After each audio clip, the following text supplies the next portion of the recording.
Disclaimer. If you're the kind of person who is averse to spoilers, and you're not fully acquainted with the 7th installment of the JoJo verse called Steel Ball Run, I suggest not watching this video because it will contain many, many important details and events that happen throughout the manga. You have been warned, no complaints about things being spoiled if you're not caught up with it. With that out of the way, JoJo's Bizarre Adventure! A legendary manga of epic proportions, being consistently published for over 30 years now. In that time, it has explored various genres, stories, and characters using the members of the Joestar family as the vehicle for exploring them, until the world eventually exploded and we got to start all over again. Enter Part 7, Steel Ball Run, tied for, if not just straight up, my favorite part of the JoJo series to date. Here, not only has the timeline been reset, things just keep on getting more bizarre. Like with dinosaurs! Yes, we'll get to that, but first, let's address the video title. New world means new JoJos, and a whole new set of problems. Meet the resident Joestar of Steel Ball Run. Jonathan, otherwise known as Johnny, to avoid confusing him with the previous Jonathan Joestar. Yeah, you know who Johnny is? Well, fine, be impatient, but you might want to know that this video has a clickbaity title that sounds more accusing than this video actually is. Long story short, our paraplegic friend here is not actually paralyzed. You heard right, Johnny has been faking his paralysis this whole time. What's the catch? He didn't know he was paralyzed. Crackers, do you have a screw loose? Well, yes, but that's not the issue here. Stick around to see how this conclusion came to be. Let's start with the obvious illustrations. We could address the issue of Johnny consistently riding on a horse while supposedly having no control of his legs and lower body, which one would think would be impossible, but for the sake of arguments, I'll leave out how much balance and overcompensating the rest of Johnny's body has to be doing to make this work.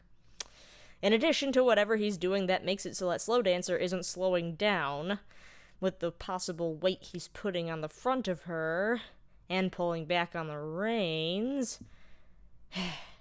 What really bothers me is the number of insane poses signature to Araki's style that Johnny finds himself in that would be impossible for a person with his supposed condition.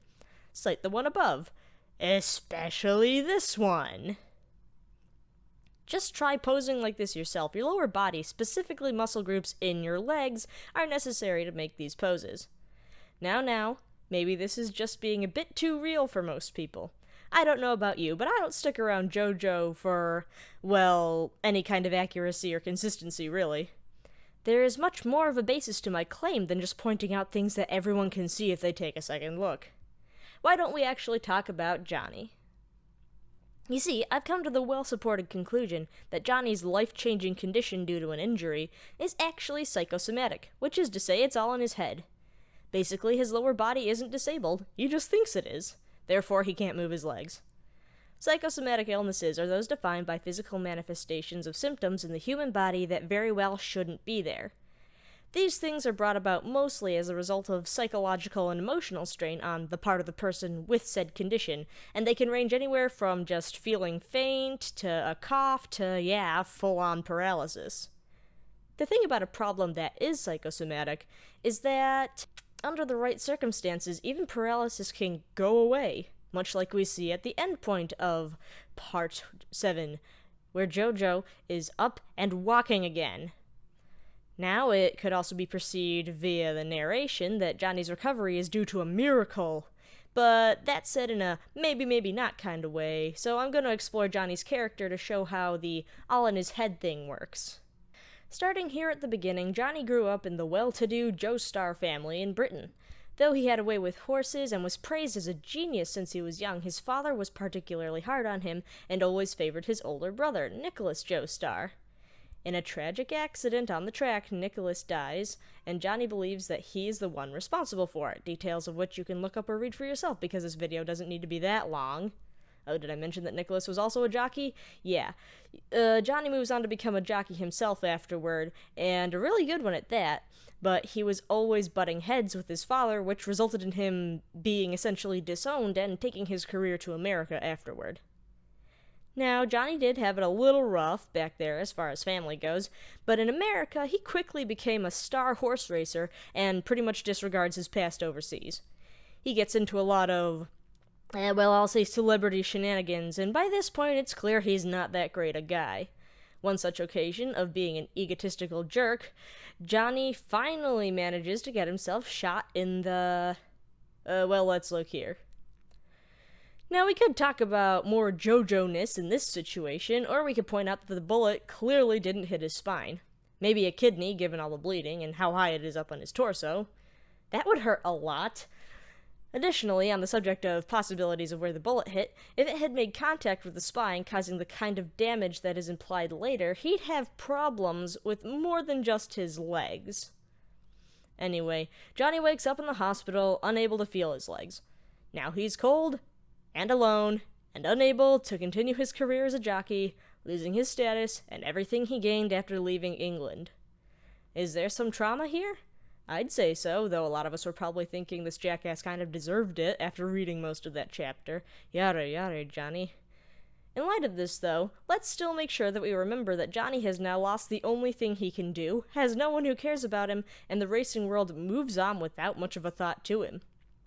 In spite of our feelings towards this character, there is substantial evidence for emotional problems and psychological damage. Plus, Johnny isn't all that smart, so as far as he's concerned, he can't use his legs anymore.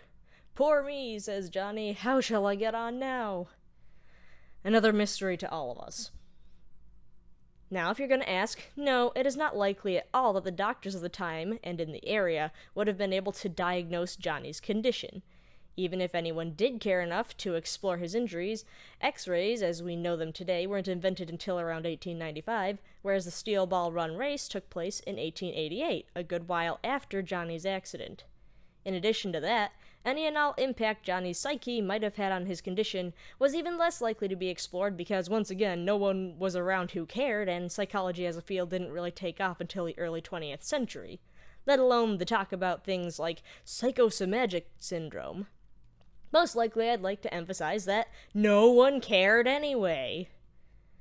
With that said, is there somebody with the kind of medical and possible psychological knowledge who could come into contact with Johnny shortly at the beginning of the Steel Ball Run race and see what it is that's wrong with him? Well, a certain Gyro Zeppeli did just that, and he becomes Johnny's, partner, more or less. Gyro is a doctor. He was raised learning about this mystical spin technique to use for both medical and execution purposes. If anyone is going to be able to tell that Johnny isn't actually paralyzed, it's probably going to be him. Before anyone gets any ideas, I used to cite the incident of the initial contact with the steel ball as further proof of Johnny's all-in-his-head paralysis, but later concluded that that wasn't definitive at all. If soy sauce can make a dead squid dance, then a steel ball with a bit of the spin attached to it very well could jolt a reaction from Johnny's gimpy legs. Gyro explained this after the specific occurrence happened. But, as we all know, this doesn't convince the Johnny Joestar, who now has a new flame of hope in him that somehow, if he stalks Gyro around long enough, he may find some magical way to restore his legs. It's not magic, Johnny, you just gotta get over yourself a little.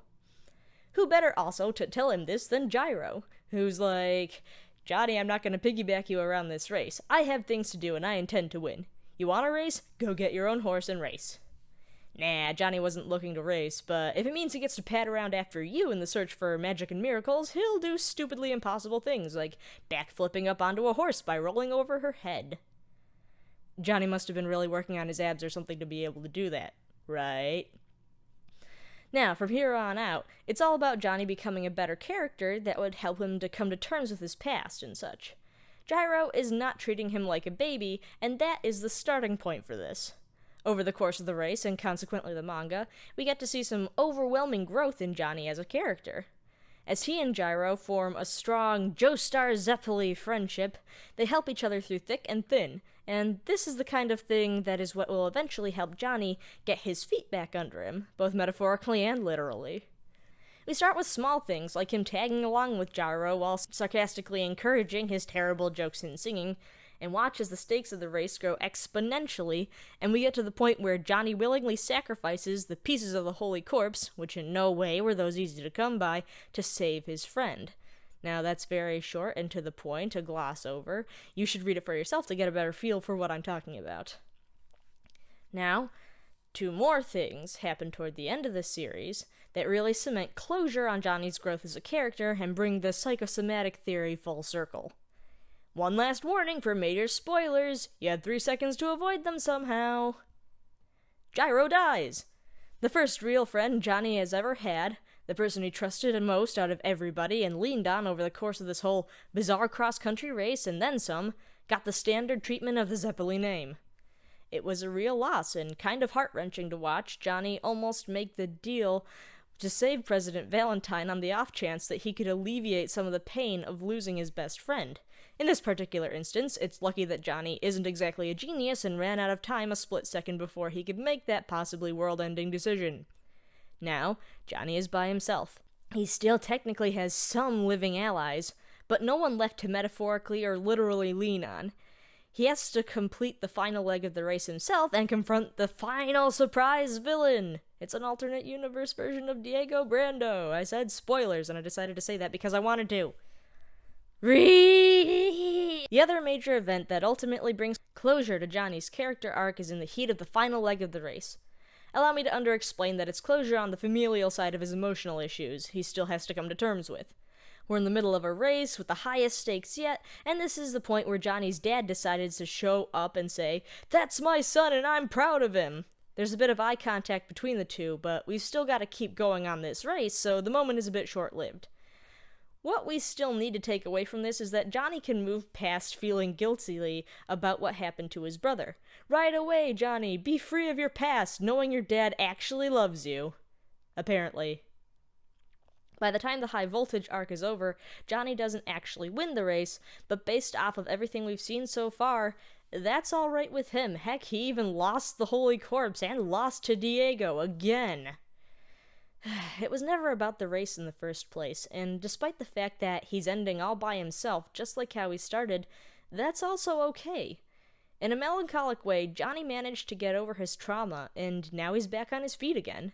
The feet that were never paralyzed in the first place. He just needed to realize that, and boy did it take a lot to do that, but nobody ever said recovery was going to be easy.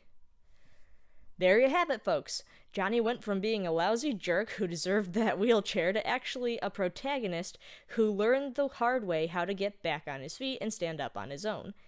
After the events of the race, Johnny was a new man and ready to take up the new responsibilities that came with how drastically his life had changed. This is the kind of character arc that I can really get behind, and it makes me happy to say that, even when he's being a sarcastic little jockey on the road, Johnny is one of my favorite JoJos in the series, and this is the kind of writing that gets Steel Ball Run so high up on the part rankings of the ever-moving JoJo saga. It's really quite satisfying. That being said, I'm not done talking about how I know that character development isn't all it's going to take to convince people that Johnny wasn't even paralyzed in the first place. If it did, then good. But here's the clincher. Johnny is not smart.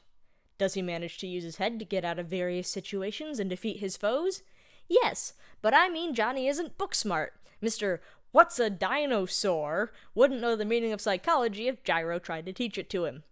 The paralysis being all in his head will be the last thing he would consider, and to our knowledge, Gyro was too busy singing about cheese to even bother mentioning it to him. Honestly, it probably worked best that way, but Johnny's own knowledge of such things as spinal injuries is probably a great contributor to him not realizing that his legs should not be doing this. This is not possible, Joestar. No one's telling him otherwise, so it must be possible for someone paralyzed from the waist down to ride a horse borderline normally.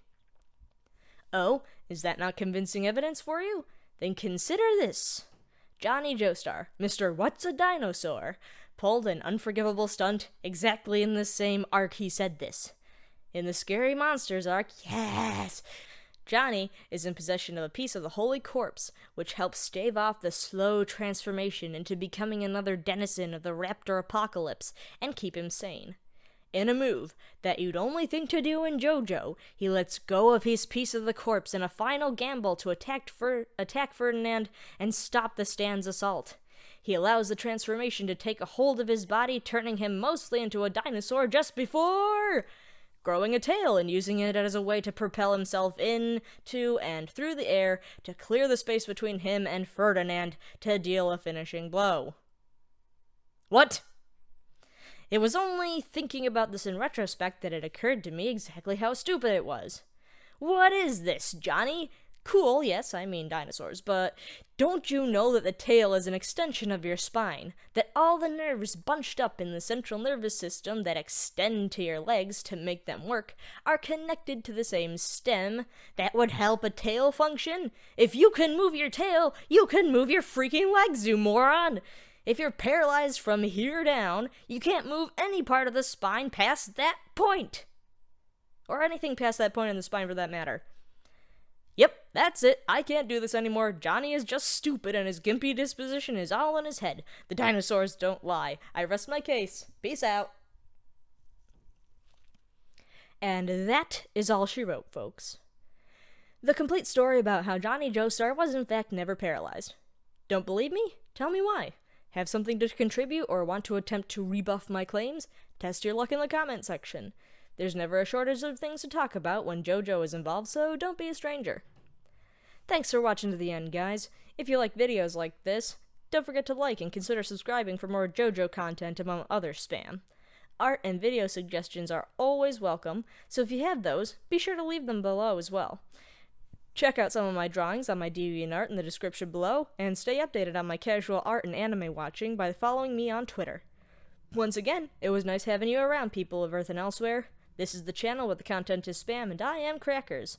Until the next time I see you, which I hope is in the next video. Ciao!